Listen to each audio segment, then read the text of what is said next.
ജാമ്യം എടുത്തേക്കാം, കാരണം എനിക്ക് മുടിക്കാത്ത കളറില്ലെങ്കിൽ ഉപ്പില്ലാത്ത ചക്കര പോലെയാണ് കേട്ടോ. കാരണം എന്തോ ഒരു മിസ്സിങ് പോലെയാണ്. അങ്ങനെ അവിടെ ചെന്നിട്ട് എനിക്ക് ആ പാലറ്റ് തന്നിട്ട് ഇതിന് കളർ സെലക്ട് ചെയ്യാൻ പറഞ്ഞപ്പോൾ എനിക്ക് ഇങ്ങനെ സെലക്ട് ചെയ്യാൻ അറിയത്തില്ല. എനിക്ക് വേറൊരാളുടെ വീഡിയോ കണ്ടിട്ട് ദി കളർ വേണമെന്ന് പറയാൻ മാത്രമേ അറിയത്തുള്ളൂ കേട്ടോ. അങ്ങനെ ആ ഒരു കളർ കാണിച്ചപ്പോൾ അത് തന്നെ വേണം, നല്ല കടിപ്പിച്ച് കളർ എടുത്തോട്ടെന്ന് ഞാൻ പറഞ്ഞു കേട്ടോ. അങ്ങനെ ഇങ്ങനെ പൊക്കി കെട്ടുമ്പോൾ അവിടെയൊക്കെ കളർ വരും എന്നൊക്കെ പറഞ്ഞപ്പോൾ ഞാൻ സന്തോഷമായി. അങ്ങനെ മുടിക്കകത്ത് ചെറുതായിട്ട് എണ്ണമയുണ്ട്, കാരണം പുരികത്തിൽ കഴിഞ്ഞ ദിവസം കാസ്റ്റർ ഓയിൽ എല്ലാം കൂടെ വാരി തേച്ചുകൊണ്ട് ആ എണ്ണയെല്ലാം കൂടെ മുടിയിലോട്ട് പടർന്നിട്ടുണ്ടായിരുന്നേ. അങ്ങനെ അതുകൊണ്ട് മുടി ഷാമ്പു ഇട്ട് കഴുകിയിട്ട് ഇങ്ങനെ അമ്മയ്ക്ക് തോർത്തി തന്നു. നിങ്ങൾ കളർ അടിക്കാൻ പോകുകയാണെങ്കിൽ വീട്ടിൽ നിന്ന് ഷാമ്പു എടുത്തിട്ട് ഇതുപോലെ ചെന്ന് കഴിഞ്ഞാൽ ഈ ഒരു സ്റ്റെപ്പ് ഒഴിവാക്കി കിട്ടും. എന്നിട്ട് ദാണ്ട സെക്ഷൻ ആയിട്ട് മുടി തിരിച്ച് കേട്ടോ.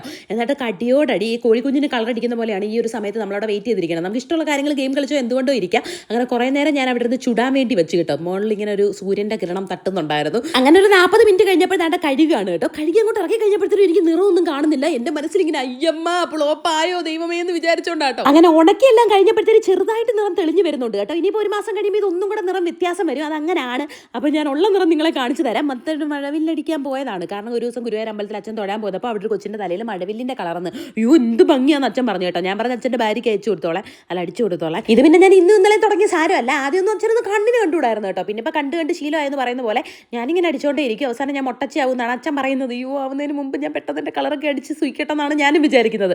അങ്ങനെ മുടി ഞാതാണ്ട് ഇങ്ങനെ അവനിങ്ങനെ എന്തോ ചെയ്തിട്ട് വരിക. ഞാൻ പറഞ്ഞു വെറുതെ ബ്ലോ ഡ്രൈ ചെയ്തിട്ടാൽ മതി, അതേ എൻ്റെ ഫേസിന് ചേരത്തുള്ളൂ, ഇതിങ്ങനെയുള്ളതൊന്നും എൻ്റെ ഫേസിന് ചേരത്തില്ലെന്ന്. പിന്നെ ആകെപ്പാടെ വല്ലപ്പോഴും ചെയ്യുന്നതല്ലേ, ചെയ്യട്ടെ എന്ന് ഞാനും വിചാരിച്ചു. ഇതിപ്പോൾ ഇങ്ങനെ ചെയ്തുകൊണ്ടിരുന്നപ്പോൾ സീച്ചേട്ടൻ വന്ന് കഴിഞ്ഞു, ഇത് ഇതുവരെ കഴിഞ്ഞില്ലേ എന്ന്. ഇങ്ങനൊരു മുടിവെട്ടൽ മാത്രമല്ലേ ഉള്ളായിരുന്നു, എനിക്ക് കളറും ചെയ്യണ്ടായിരുന്നോ, വെയിറ്റ് ചെയ്യാൻ പറഞ്ഞ് ഞാൻ പറഞ്ഞു വിട്ടു കേട്ടോ. ഇതിപ്പോൾ ഇങ്ങനെ മുടി ചീവി കഴിഞ്ഞാൽ എൻ്റെ മുടി ഇങ്ങനെ ചപ്പാത്തി പരുവത്തിൽ മുകൾ വശം ഇരിക്കും. അതുകൊണ്ടാണ് എനിക്ക് ഇതിങ്ങനെ ചെയ്തിട്ട് ഇഷ്ടമല്ലാത്തത്.